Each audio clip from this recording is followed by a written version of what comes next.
Marko Hranilović je iz poznate žumbereške obitelji Hranilović koja je dala puno poznatih svećenika, biskupa, učenika i domoljuba. Marko je bio pokopan u Sošicama gdje mu je i rodbina i otac bio pokopan. Kasnije je 61. iskumiran ovdje na groblje u Zagrebu. Sestra Marija je umrla 2000. godine i tada je u ime društva političkih zatvorenika Kaja Pereković održala lijep i dobar govor, a ogledni sprovod je vodio gospodin, sada naš biskup Nikola Kekić.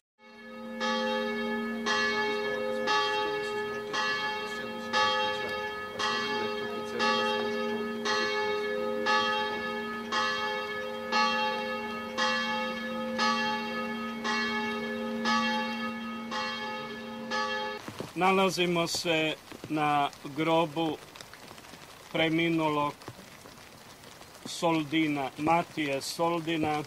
Želimo ovoj molitvi ponajprije preporučiti njegovu besmrtnu dušu nebeskom Ocu, a ujedno nebeskog Oca zamoliti da oprosti sve slabosti koje je učinio svome zemaljskom životu pokojni Matija i da ga nagradi vječnom nagradom, vječnim životom u svome nebeskom kraljevstvu.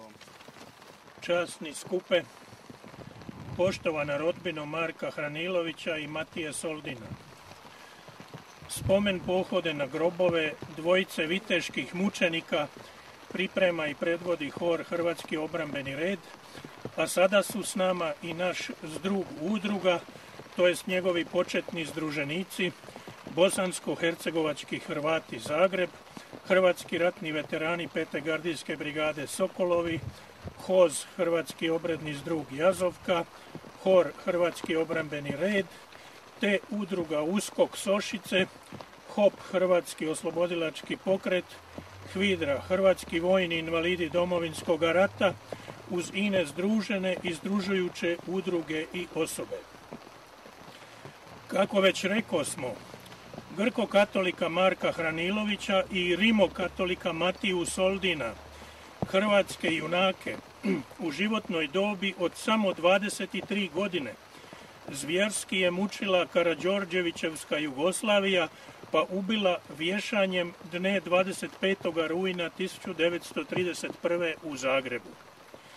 Markovu su sestru Mariju zlostavljali stalno i progonili do 1941. i od 1945. do smrti godine 2000.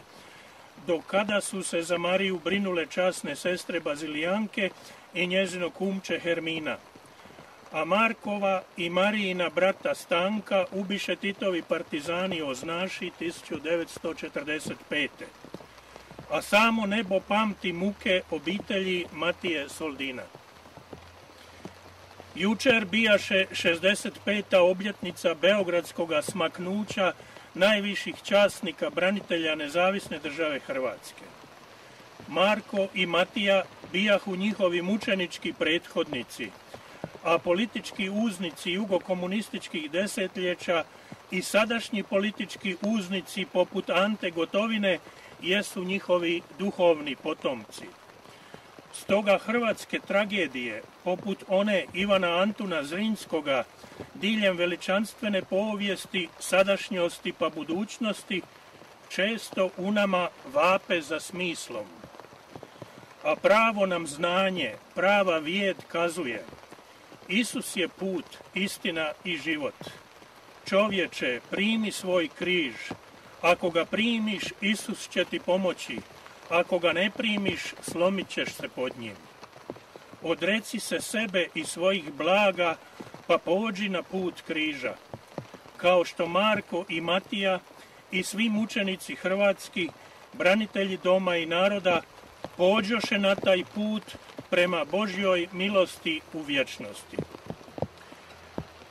Jugosrpski je monarhizam ubijene Marka i Matiju ipak predao njihovim obiteljima, pa im sada znamo grobove.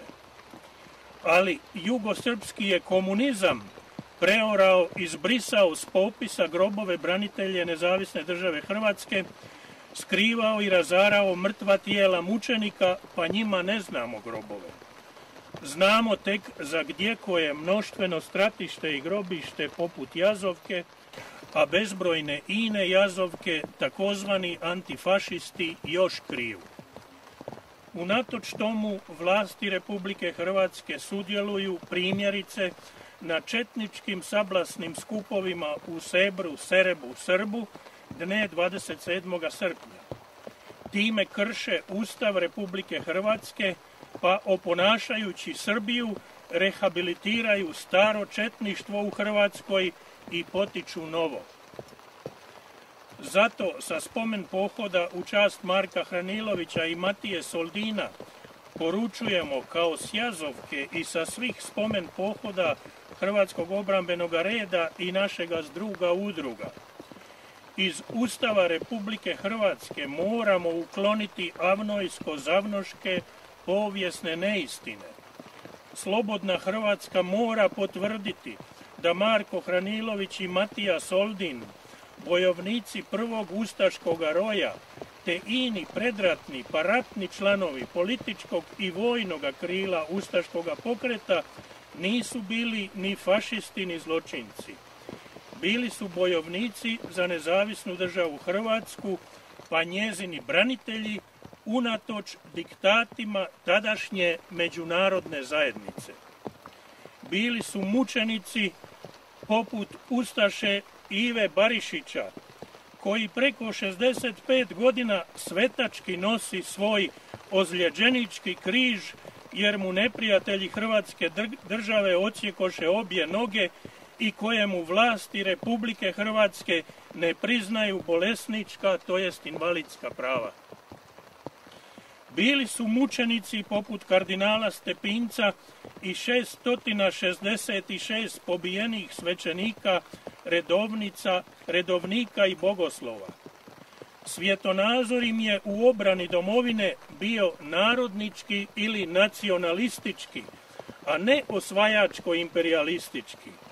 Nisu bili ni fašistički, ni komunistički otimači tuđega.